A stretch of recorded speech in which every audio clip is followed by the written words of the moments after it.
Hello and welcome to Faithfully Stampin' with Jennifer Helm. I am Jennifer Helm, the Faithful Stamper, independent demonstrator with Stampin' Up. And today I have for you a sliding lock gatefold card. This is a very simple technique using a gatefold, which you may have seen already, but there's a little trick to this card. The front piece slides up and down, so your recipient can either slide the piece all the way off, or when they open the card, it simply pops open, because of this simple sliding mechanism that I'm going to teach you how to make. So this sweet little card is an Easter card. It's getting to be that time of year. Easter is 2 weeks away. So I am using the Springtime Joy stamp set, which has very nice verbiage as well as some sweet little images. So let's get started and I'll show you how to make this card with very minimal supplies. The first thing you will need is a piece of cardstock that is 5.5 by 8.5. This is terracotta tile, one of our retiring in colors. And you'll need a scoring tool, a scoring board with a tool, or the paper trimmer scorer. And this is very simple. All you're going to do on the 8.5 inch side of the paper is score it on either end at 2 1/8 of an inch.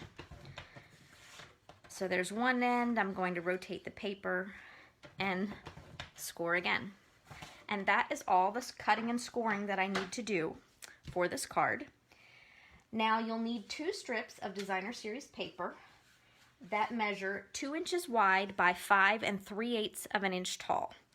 And you can, if you want, fold your cardstock into the card shape, or what I like to do to make it a little easier, a little flatter to work with, is I glue my designer series paper on before I do my card folding. So these 2 strips are going to be attached to the side panels. So I am simply going to use some Stampin' Seal Plus, or I'm sorry, this is Stampin' Seal. This is our regular adhesive. And I'm simply going to line these up on the end panels. And these have a very narrow border. If you'd prefer it to have a wider border, you just need to adjust your measurements a little bit. It's up to you what effect you want to have on the card.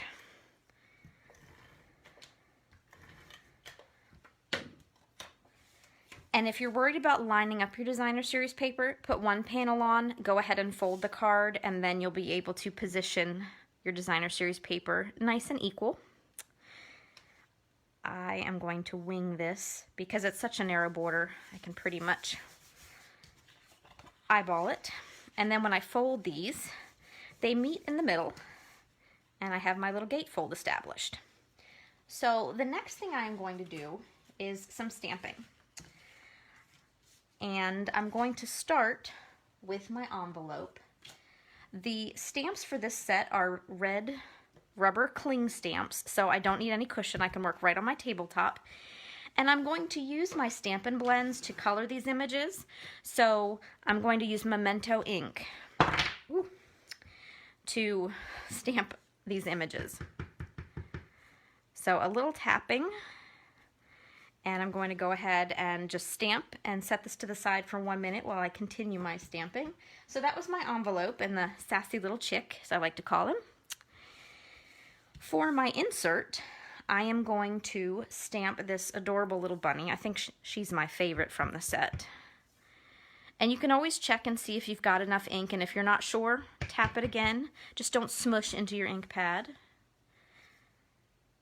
And I'm going to stamp the sweet little bunny down there at the bottom. And then while she hangs out for a minute, I'm going to pull over terracotta tile. It's the same ink color as my card base, and I'm going to stamp my sentiment right above in the terracotta tile. There we go. And then one last thing to stamp. I have cut a stitched circle. This is the largest circle from our Stitched Shapes die set, which has circles, squares, and ovals. And then I'm pairing it with the largest of the scallop circles from our layering circle set. So these sets work beautifully together. You can see I'm going to layer that. So I just need one more stamp, And this is our sweet little sheep. And I'm just going to stamp here on my circle. And then she will be ready to color. So before I stick my fingers or any other surface in my ink pad, I'm going to close up my Memento ink, move that out of the way. And I promise I'm not going to take all day to color, don't worry. Just a quick and easy tutorial with our Stampin' Blends. These are our markers that have a little alcohol in them. They blend beautifully. I will admit though that this evening I am not going to worry too much about blending. I'm simply using this as a coloring tool. Each one has the name labeled on the side and has a thin line and a thick line. The thick line is your brush end, and then the thin line is your fine tip. So I am going to use Dark Mango Melody, and this one I'm going to just do his little beak. I'll come back to that color in a few minutes. And then I have Light Daffodil Delight to color my little chick. One little tip I like to share because it has messed up projects of my own many a time. You may want to open your blend off to the side, not right directly above your project. Every now and then you'll get a juicy blend that likes to splash a little when you open it, and I've ruined a couple of projects by having it too close to the project, and when I pull the cap off it splashes. So I would hate to see that happen to you. I'm going to use Light Calypso Coral. This is the closest color we have and really matches beautifully to the terracotta tile. We have most of the blends in the ink colors that we have, but some of them are so close we don't have every single color in the blend. So no terracotta tile, but this Calypso Coral looks like it matches perfectly, doesn't it? So I am just going to color the two largest flowers on each of their little floral headbands. And as I said, I'm just coloring. I'm not worrying about blending or anything like that.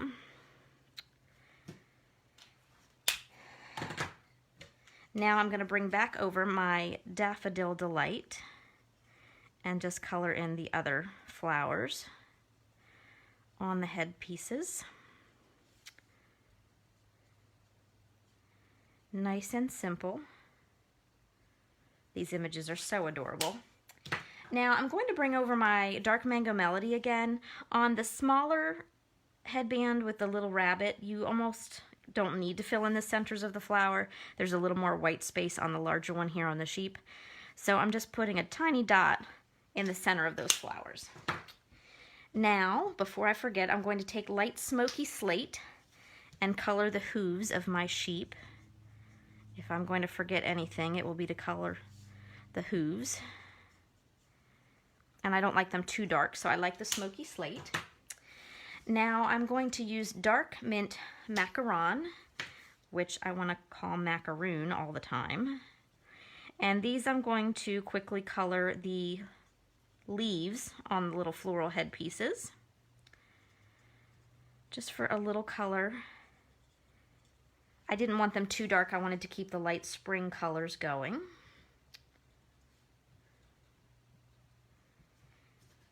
And then I'm almost finished. A little trick I learned from a fellow demonstrator, my friend Barbara Reed. These images look perfectly lovely the way they are, without any accent to the white animals, but you can give it just a little something without a lot of effort. So I'm going to take my light crumb cake, and instead of covering the whole image, I'm simply going to trace some of the lines just above them and around the inside of the edges. So for example, the inside of the ears. And I'm not going to do the eyes or the mouth, but I'm going to do just inside her little chin. And this is such a subtle color, but it really does add a little depth and dimension to the image. And here I am simply using the lines that Stampin' Up! Gave me on the stamps to trace along the inside and along her little woolly body. And I'm going to do the same thing on my little bunny here. I'm just going to trace inside the ears and along the sides of her face. And I said, this is really subtle. I'll hold it up to the camera in a minute. You might not even be able to see. But I just like to accentuate her little curves and just give her a little shading. And then finally, I didn't want my bunny and my sheep to look like they were floating in the air. So I have my light mint macaron, and I'm just going to put a line right underneath the bottom of my little bunny. Hope you can see that. And then I'm going to do the same thing with my little sheep, just to make it look like she's standing in the grass and not floating in space. And this one I'll try to hold up here and see if you can see. I apologize, that might not be showing well on camera, just those little accents. So back to the card, we're almost finished. First thing I'm going to do is take my insert and use my Stampin' Seal Plus to add some adhesive to the back of my insert. And this gets centered. If you have directional paper, make sure you check before you glue your panel down. That is usually my biggest sin in card making, is that I will forget to check my direction and either stamp the insert. Usually I'm stamping the insert wrong, but occasionally I make other goofs. I'll tell you about one in just a minute. So now I'm going to, again, take my Stampin' Seal and add a little bit to the back of my stitch shape. And then this gets layered right over top of my scallop circle, which was mint macaron, if I didn't mention that. So now the only thing I need is to make the mechanism to make this a slider card. And at first I thought, sometimes I hear sliding and lock and think, oh my goodness, this is going to be complicated. It's not complicated at all. You will need 4 squares that measure 2.5 inches. One is the top and one is the bottom, so you can set those 2 aside. And for the remaining 2, you simply need to fold it in half. Doesn't matter which direction since it's a square. And it doesn't have to be perfect. I always have one that folds beautifully right in half, just like this one, and one that folds a little bit off. And so what we're going to do is assemble this with 1 square for the bottom, and you're going to take your little wings, as I call them, fold in the middle, open edges to the outside, and you're going to stack these up like a sandwich. So I'm switching to my Stampin' Seal Plus. This adhesive is just a little stronger for 3D projects. And I want to make sure this piece does not fall apart. So I've put adhesive on the back of one, open edges to the outside, fold in the middle, and I'm simply going to line it up on my rectangle and press down. And then I'm going to repeat with the other side. So my adhesive on the back, fold in the middle, and this one usually lines up beautifully because you've already got one to work with. You can press it right up against the side. And if it's a little off, it's okay. And then finally, you're going to take the other part of your square and stack it right on top. You can either put the adhesive right on your little wings or on the back of your square, whichever is easiest for you. There's no right or wrong way to do it. And then this one gets put right on top. Give it a little press. And when you're done, you should have a little X shape if you pull the wings apart. Now, this is what I was laughing at myself earlier, and how I told you that I'm infamous for stamping my inserts the wrong way. You have to be careful which way this is positioned when you glue your facing piece on top. If you have your card oriented like mine with the tall doors, you want to make sure your sides are open. You can also do this card sideways. You just have to turn so that your open ends are to the top and the bottom. I wanted to make an example of this, and then I glued my sentiment piece on wrong, and so it ended up being the same orientation as this card. But you can use it both ways. Just be mindful of how you glue it. So I'm going to make sure my wings are to the side for this one. And I wanted to tell you, you can use any shape. It can be a square, rectangle, oval, circle, to put on top of this locking piece. However, this is about 2.5 inches, well, it is 2.5 inches square. But for example, this circle doesn't quite cover. Can you see my corners are sticking out? Don't worry. Don't think, oh no, I need a bigger piece. No, you don't. You have to watch the size of your shape because it can be a little difficult, but what I'm going to do is take my scissors and I'm simply going to snip the corners. Now you can snip the corners on both layers if you want. I like to leave my back layer nice and square, so I just snip the corners of the top layer. And it doesn't have to be exact, doesn't have to be super pretty. And then when I put this over top, I can tell that my shape is hidden. And if you've trimmed your edges and a little is still showing, go ahead and trim some more. For example, I have a card I'll show you in a minute with the oval, the one that I glued on the wrong way, and I had to really trim the corners down and only have most of the height here in the center because otherwise it was going to show. So now I did this with a square, I had no worries. So now I'm going to put some Stampin' Seal Plus here. I want to make sure this piece isn't going anywhere. And again, make sure you're gluing it on the right way. My wings are to the sides.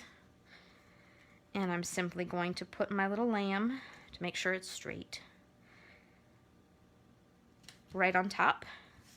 And then you can either close the doors most of the way on your card and slide it in and down, or my preferred method is to hold open one side, slip it onto your card, and then hold that and start to close it and just lift it up and slide that other door right in there.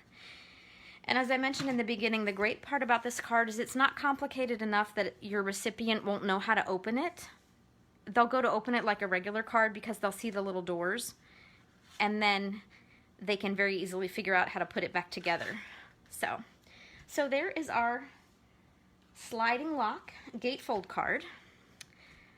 So I did make another Easter card. This is the one I was trying to do the orientation sideways, but I wasn't thinking. This is a retired stamp set. This is our Fable Friends from last year, but I love the sweet little ducks. And then, since Mother's Day is hot on Easter's heels, I made a couple of Mother's Day cards. This one features our beautiful peony garden paper and our Strong and Beautiful stamp set, which has lots of great verbiage for moms and other friends as well. And so this one I kept simple with Happy Mother's Day on the inside